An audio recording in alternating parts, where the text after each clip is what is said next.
In the 3rd year of the reign of Jehoiakim, king of Judah, Nebuchadnezzar, king of Babylon, came to Jerusalem and besieged it. And the Lord delivered Jehoiakim, king of Judah, into his hands, along with some of the articles from the temple of God.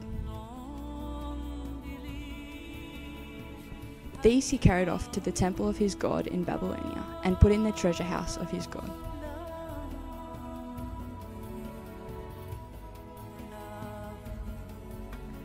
The king ordered Ashpenaz, chief of his court officials, to bring in some of the Israelites from the royal family and the nobility. Young men without any physical defect, handsome, showing aptitude for every kind of learning, well informed, quick to understand, and qualified to serve in the king's palace.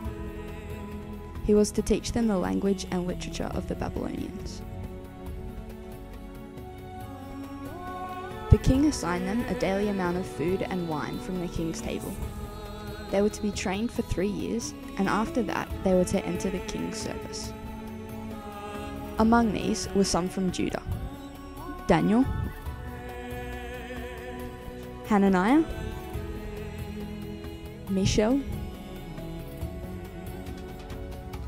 and Azariah. The chief official gave them new names.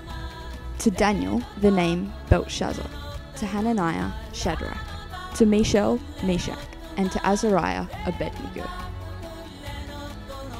But Daniel resolved not to defile himself with the royal food and wine, and he asked the chief official for permission not to defile himself in this way. Now God had caused the official to show favour and sympathy to Daniel, but the official told Daniel, "I'm afraid of my lord the king, who assigned your food and drink. Why should he see you looking worse than the other young men of your age? The king would then have my head because of you."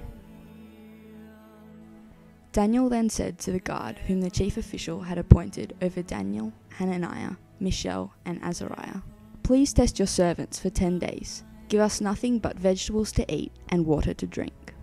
Then compare our appearances with that of the young men who eat the royal food, and treat your servants in accordance with what you see." So he agreed to this and tested them for 10 days. At the end of the 10 days, they looked healthier and better nourished than any of the young men who ate the royal food. So the guard took away their choice food and the wine they were to drink, and gave them vegetables instead. To these 4 young men, God gave knowledge and understanding of all kinds of literature and learning. And Daniel could understand visions and dreams of all kinds. At the end of the time set by the king to bring them in, the chief official presented them to Nebuchadnezzar. The king talked with them, and he found none equal to Daniel, Hananiah, Mishael, and Azariah, so they entered the king's service.